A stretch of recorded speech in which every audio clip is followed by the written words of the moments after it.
Ever get that feeling like you're on a treadmill chasing after some kind of happiness mirage? Like you hit that milestone, that goal you've been working towards, and poof, the satisfaction's gone like that. It's like that feeling of, is that all there is? Exactly.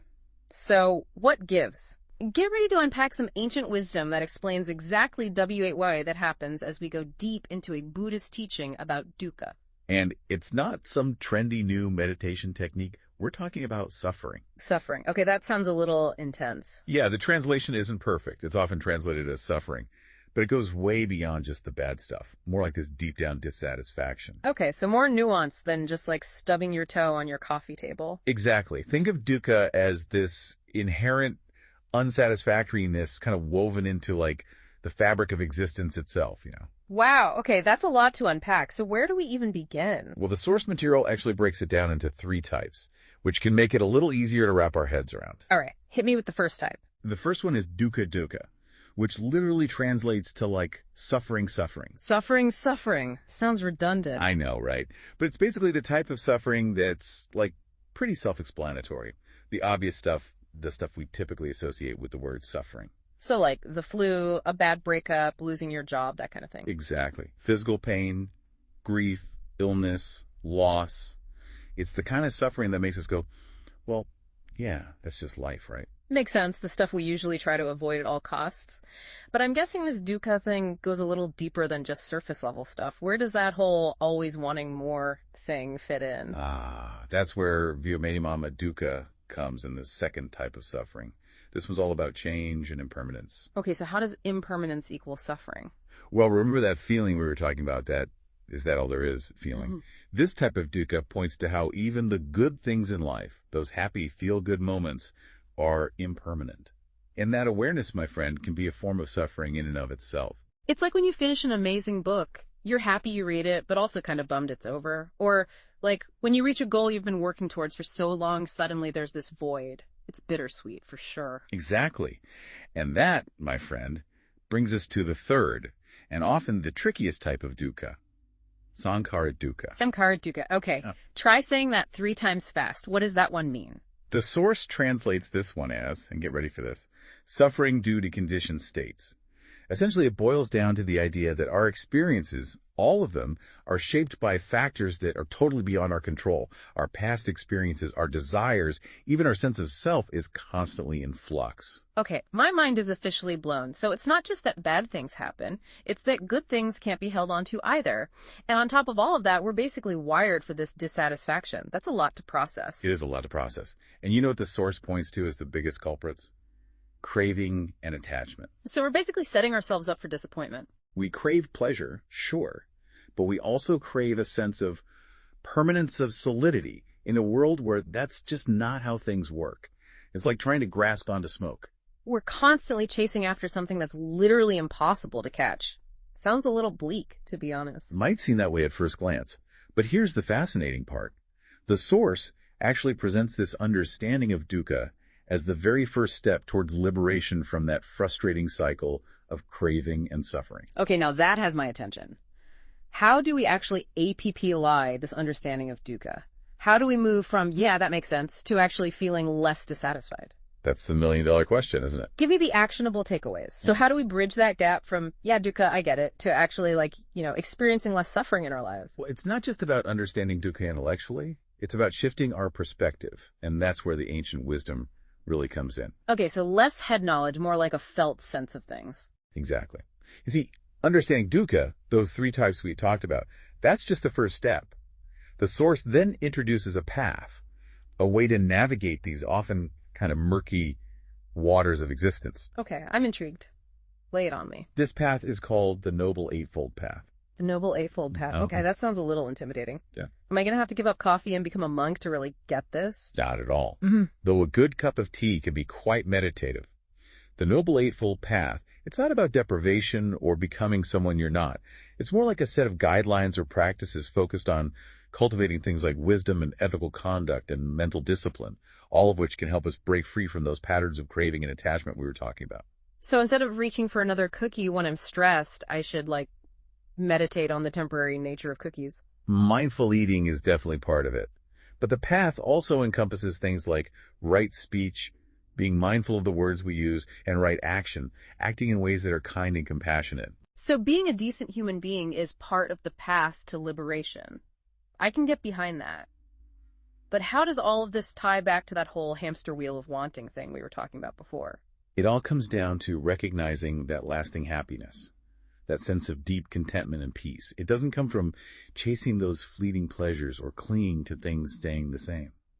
The Source challenges us to look inward, to cultivate a different kind of happiness. It's like that saying, happiness is a journey, not a destination. But in this case, the journey itself is about understanding that true fulfillment comes from within, not from external factors. Exactly. The Source emphasizes that true liberation comes from understanding the very nature of reality itself, which brings us right back to dukkha. By understanding those three types of suffering, we can begin to unravel the ways in which we create unnecessary suffering for ourselves. It's like we've been given this incredible roadmap, but somewhere along the way we started taking detours and ended up, lost in a maze of our own making. A very accurate analogy. And the Noble Eightfold Path, it's like that trusty compass, guiding us back to the main trail. It's not a quick fix, but a lifelong practice of cultivating awareness and making conscious choices that are aligned with that deeper understanding of ourselves and the world around us. This is all starting to click, but I have to admit, it still feels a bit abstract. What would actually putting these principles into practice look like on an average day? How do we take all of this ancient wisdom and make it relevant to our, crazy modern lives? Think about it this way. How do you typically react when things don't go according to plan? Let's say you're stuck in traffic on your way to an important meeting. Oh, I think we all know where this is going. Cue the internal meltdown. Okay, yeah, I think we've all been there. So we're talking about mindfulness, but not twisting ourselves into pretzels and chanting. Not unless you want to, no. It's much simpler than that. So how do we actually, DO mindfulness when we're freaking out in traffic, or when those deeper cravings and attachments pop up, the ones that feel a little harder to just observe and let go of? Well, imagine this. You're about to give a presentation at work, and that familiar wave of anxiety washes over you. Right. Instead of letting it, completely pull you under, what if you just hit pause for a second and observed it? So, hello, anxiety, I see you rearing your ugly head again. Nice try. Exactly. You don't try to fight it or pretend it's not there. You simply acknowledge it there's that fear of not being good enough. Interesting. Come on in, fear, make yourself at home. I'm not so sure that's how I'd greet it, but I get your point. It's about noticing those thought patterns and those feelings without judgment. And that alone can be surprisingly powerful. Because then we have a choice, right? We're not just reacting on autopilot anymore. Exactly. Maybe you take a few deep breaths. Maybe you challenge those negative thoughts with some positive self-talk. Or maybe you just sit with that discomfort for a minute, knowing it's okay to feel those feelings. Yeah. The key is you're in the driver's seat now, not those automatic reactions. Okay, that's starting to make sense. So mindfulness is like building this mental muscle that helps us choose our response even when those deeply ingrained cravings and anxieties pop up. But the Source also talks about this idea of accepting impermanence, right? How does that fit into this whole equation? Yeah, that's a big one. The Source makes this really beautiful comparison to a flowing river.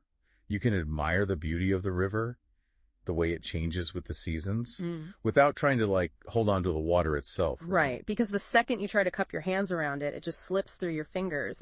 Trying to hold on to something that's constantly changing just leaves you frustrated and empty-handed. And the same principle applies to everything. Our relationships, possessions, our health, our very identities, they're all in a constant state of flux. Clinging to how things used to be, or how we think they should be, is a recipe for suffering, for that dukkha we've been talking about. So it's not about becoming indifferent or detached from the things and people we love. It's more about appreciating them fully in the present moment without needing them to stay the same forever. You got it. It's about finding freedom in that impermanence, recognizing that change is actually what allows for growth, for new beginnings, for the full spectrum of human experience. Man, this is making me think about all those times we try to resist change, to hold on to a version of ourselves or a situation that's no longer serving us. I feel like that's where the suffering really takes hold, doesn't it? Absolutely. The Source isn't advocating for some passive resignation to whatever life throws our way.